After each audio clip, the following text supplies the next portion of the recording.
Broncos country with the statement win over the Philadelphia Eagles. The Denver Broncos improved to 3-2 on the season with a winning record, and they are now tied for first place in the AFC West with the Los Angeles Chargers. Of course, the Chargers have the tiebreaker over us as of right now with the head-to-head victory over us, but yeah, I'm feeling good about this team, right? Didn't start out so great. We'll get to that here in a minute, but we moved to 3-2, and the upcoming schedule is looking nice and panning out, and the Broncos look to build on that, right? Traveling to London next week to take on the winless Jets, then you're home to take on the Giants, and then it gets a little tougher after that. I believe it's the Cowboys following the Giants, but yeah, the Broncos are 3-2, have a winning record, and this is a very, very impressive win over the defending Super Bowl champions, a previously undefeated team, and the Eagles. So yeah, let's go ahead. Let's take a look at the studs and duds for the Denver Broncos. Just a heads up, there's only 2 duds and a lot more studs on this video because I like to focus more on the positive aspects of each player rather than the negatives, but I do think it's important to address the negatives as well. So if you do enjoy this video, make sure to leave a like and subscribe to the channel down below, as the support is greatly appreciated. Thank you all so much for watching, and let's get straight into the studs and duds. So starting off, I just want to give a quick recap, right? Started off kind of strong, driving down, kicking a field goal, opening up the scoring, going up 3-0. The Eagles drive down, they get in the red zone, but they have to settle for 3. And previously, they were perfect when entering the red zone, completed 100% in terms of scoring a touchdown in the red zone. So them settling for a field goal was a big win for the Broncos. And then it kind of, the rest of the first half started the third quarter. Broncos weren't looking so great, right? Defense, they gave up, of course, that passing touchdown, a long drive, and then a passing touchdown to Dallas Goedert, and then, of course, that big wheel route to Saquon Barkley for a touchdown to put them up 17-3 at that point. And then at the end of the third, start of the fourth quarter, Bo Nix really started to lock in. The team started to lock in, right? Limiting the points that the Eagles scored, right? And then going down and making big drives of their own.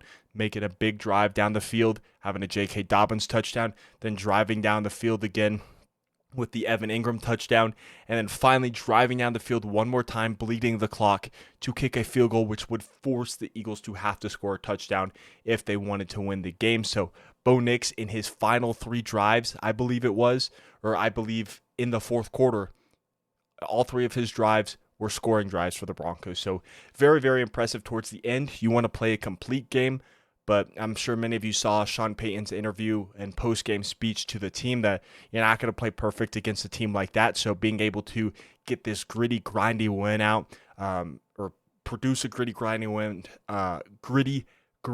win is very, very important and very, very impressive for this team.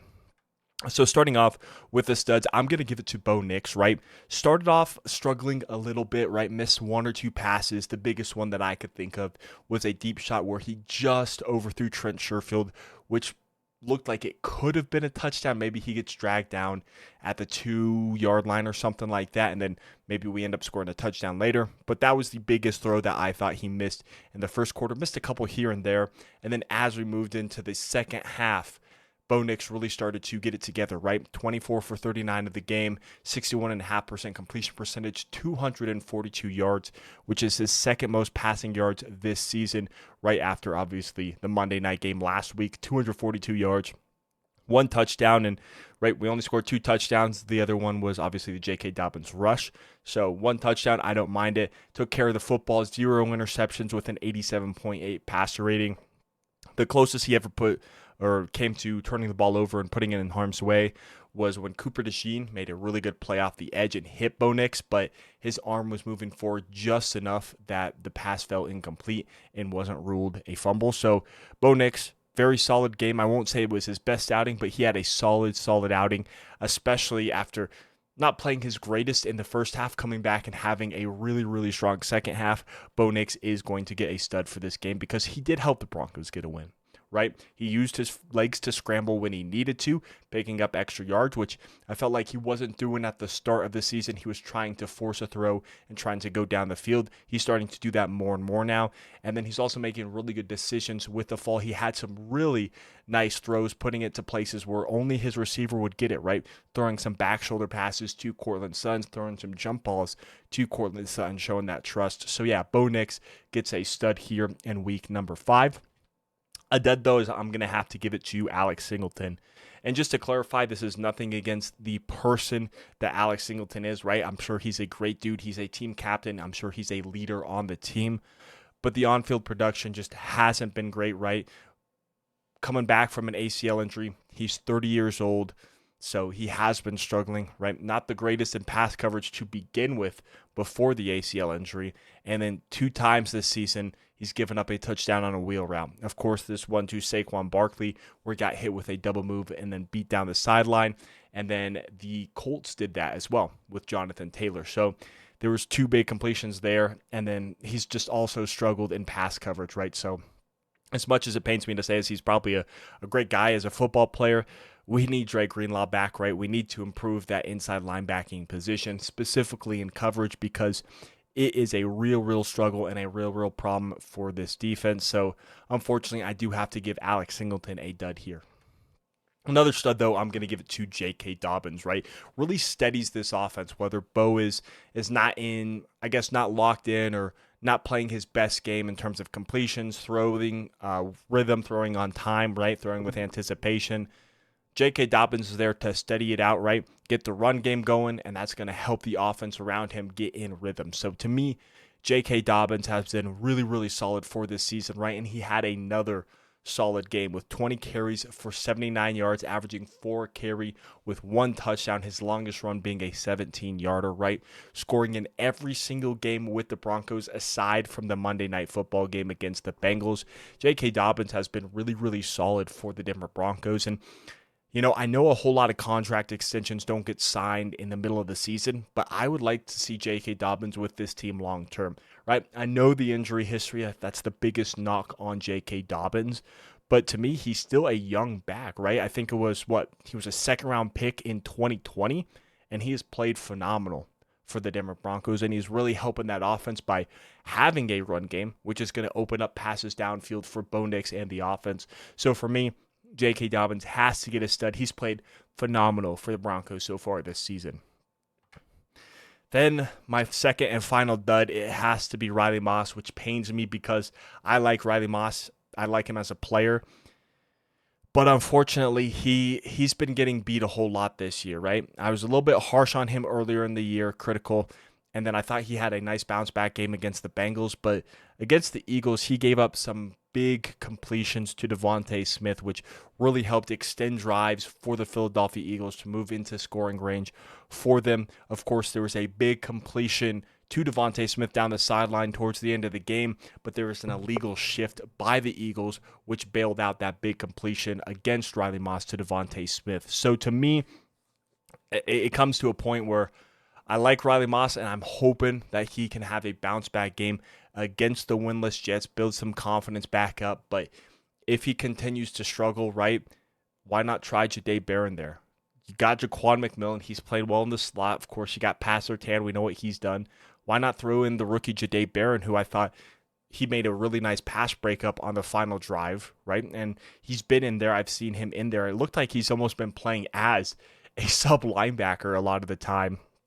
But I think he's just in there in dime and extra defensive back snaps. But he's been really solid from the limited snaps I think he's played. So at some point, Jahdae Barron might come in, or even Chris Abrams-Drain, who I think is really good too. So we'll see what happens. Hoping Riley Moss can have a bounce-back game, but there was some passes where he gave up that were pretty detrimental to the defense. So hoping he can bounce back, but Riley Moss is our second and final dud of the video. And if you have any more duds that you think should have been on here, let me know. But like I said at the start of the video, I like to try and remain as positive as possible.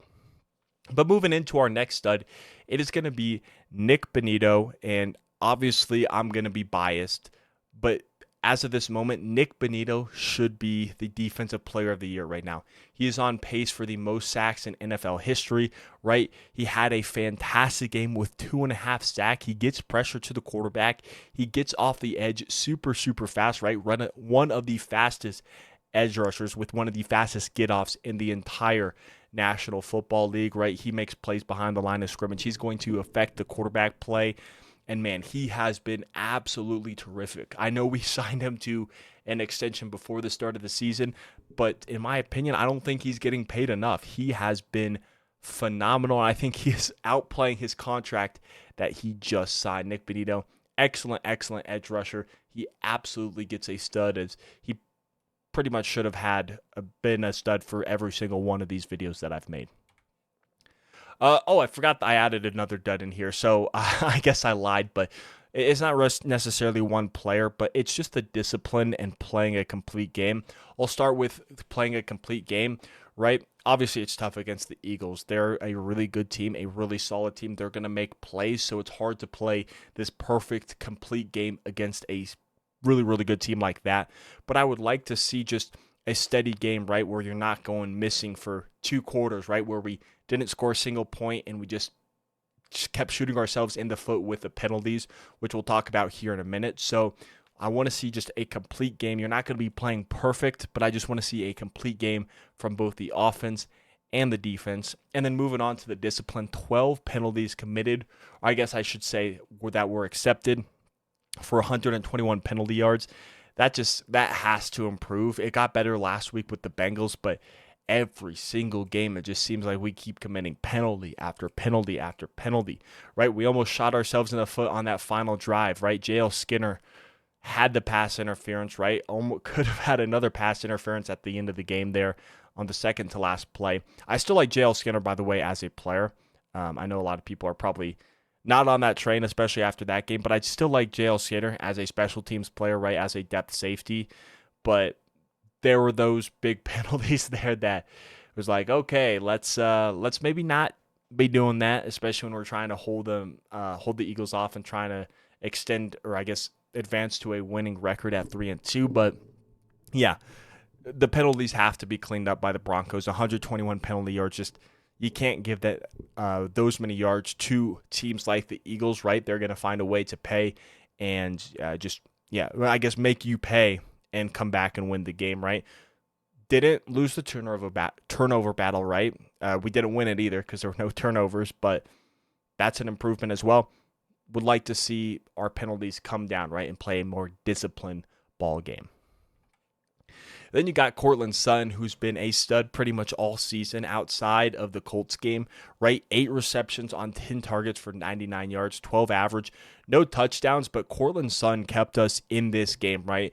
Bo Nix, there were multiple 3rd and manageables and even 3rd and longs that we needed to convert to get down the field and score, and Courtland Sutton helped pick those up, right? Couple back shoulder fades, right? Couple of jump balls to Sutton, and then that big 3rd and 15 completion where Bo found Courtland. I believe it was a deep dig, and then he was able to cut up field and pick up extra yards and take it down into the Eagles' red zone. And then I think that was what led to the Evan Ingham touchdown a play later, right? So Courtland Sutton was phenomenal and has been phenomenal all season. I will say the one thing that kind of irks me about Courtland Sutton, and it happened early in the game, is the concentration drops, right? There'll be these passes like we saw in the Browns game, the big contested catch for a touchdown where he'll make these insane catches, and then there'll be sometimes he just has these concentration drops, right? So that's like the one irk that I have about Courtland Sutton, but he bounces back from those, right? He bounced back later in the game with some big 3rd down conversions, with some big conversions to pick up 1st downs, right? So Courtland Sutton was phenomenal, and he absolutely deserves a stud for this game. Another stud I'm giving is Jeremy Crawshaw, right? Don't want to punt 7 times in a game, but we did. 328 yards, averaging 46.9 yards per punt, right? 328 punt yards, and then he had 5 of his 7 punts go inside the 20-yard line. Crawshaw has been fantastic as a rookie punter, right? Definitely our long-term punter. And I'm just putting him on here because he kept getting blasted and blasted and blasted by Broncos fans, which as a fan base, we need to stop giving up on players 2 seconds into their career, right? He played a couple games, and I believe they're working on stuff in the preseason, right? We don't know what they're working on, and he just kept getting blasted by the fan base, and just our fans kept giving up on him. But he bounced back, right? And he's looked really, really solid as a punter. So I have to put him on here just because of how fast this fan base gives up on him. But he also had a really good game as well. So I'm going to put Jeremy Crawshaw in here as a stud.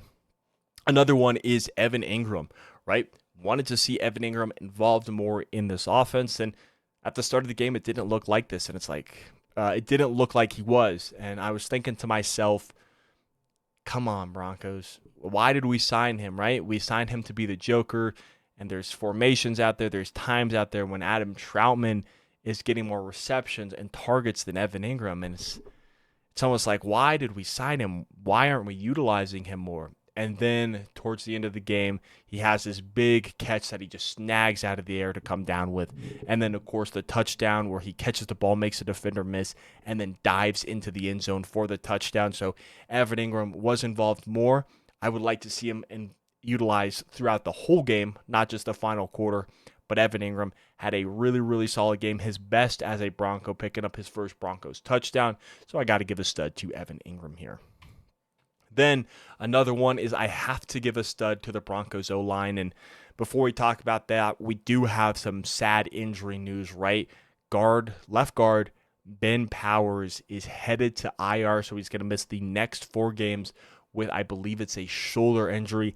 And this is a big, big loss for the Broncos. It breaks up the chemistry of the line, right? You building offensive line chemistry, it takes a couple games to do, and the Broncos did it last year with all 5 starters returning. So having Ben Powers come out and then obviously having to plug in and replace him with another guy, that's not going to be easy to replace. And especially Ben Powers was playing really, really solid this season, so it's going to be tough. So hopefully Garrett Bowles will be the tackle, obviously to his left, because Ben Powers plays on the left side, and Luke Wattenberg will be able to pick him up and help the guard come in for his first game back, right? Or come in and make an impact, or I guess not really miss a beat, I should say, right? Picking up where Ben Powers left off. But in 70 plays, the Broncos offensive line only allowed 2 sacks, and then we had 130 rushing yards and 228 pass yards due to their run blocking and, of course, pass protection. So big stud for the Broncos offensive line. They have been a phenomenal unit this season, and hopefully that doesn't dip down with the injury to Ben Powers. Then I have to give another stud, of course, to the Broncos defense, right? In 55 defensive snaps, they had 6 sacks on Jalen Hurts for 3, and they only allowed 302 total yards, 45 rushing yards, and 257 pass yards. Now, I will say the 45 rushing yards is a bit interesting, right? They played Saquon well, right? They stopped the run pretty well. But at the same time, Saquon Barkley only had 6 rushes this game. And it's, what are the Eagles doing? I've seen a lot of Eagles fans point that out. And I've seen also a lot of Broncos fans point that out. It's interesting that they didn't run with Saquon Barkley more, especially when they were up on us at the end of the game. So only having 45 rush yards with Saquon Barkley on your team was a bit interesting, but the Broncos, they still played really well. They wanted Jalen Hurts to beat him through the air, and he was doing a really good job at that, right? Most of that came on Riley Moss, unfortunately, but Jaquan McMillan, he played really well, had a sack coming off of a corner blitz. I thought Surtain played really well, matched up on A.J. Brown. Brandon Jones and Talanoa Hufanga, I thought both played excellent. The defensive line, Nick Bonito, who we already talked about, Zach Allen, they got pressure on Jalen Hurts, right? And even Jahdae Barron, he got in there and he had a nice pass breakup. So to me, the Broncos defense, they played excellent, allowing an offense that the Eagles have, which has playmakers everywhere, right? Jalen Hurts at quarterback, you got Devontae Smith and, of course, A.J. Brown at receiver. You got Dallas Goedert at tight end. Really good offensive line, and Saquon Barkley, of course, at the running back position. Having the game they did, only allowing 17 points, is a huge accomplishment for this defense. But that's all that I'm going to have here. What studs and duds did I miss? Leave your answers in the comment section below. Thank you all so much for watching. Make sure to leave a like and subscribe to the channel down below, as the support is greatly appreciated. I should have a video coming out a little bit later today or tomorrow because I got to get the Avalanche initial roster out. So going to have that video out sometime soon before the game. So yeah, look forward to that. But thank you all so much for watching. My name is Parker, and I will catch you in the next one. Peace out.